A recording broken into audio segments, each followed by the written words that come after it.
2 fantassins semblent quitter leur poste. Âgée d'à peine 20 ans, portant la tenue de combat, Catherine fait partie des engagés de la garde royale danoise. Faut qu'ils reviennent. Comme elle, 24% des soldats de ce petit pays scandinave de 6 millions d'habitants sont des femmes. Un chiffre qui va fortement progresser.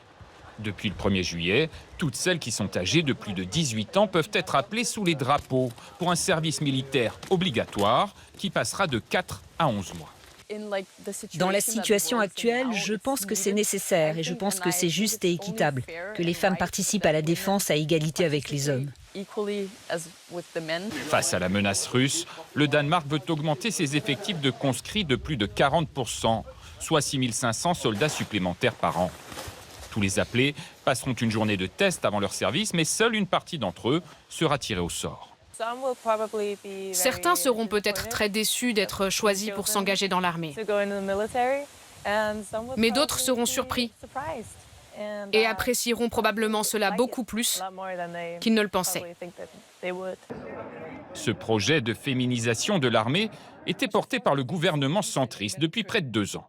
La loi a été votée le mois dernier sans polémique. Il y avait urgence, estime ce haut gradé danois.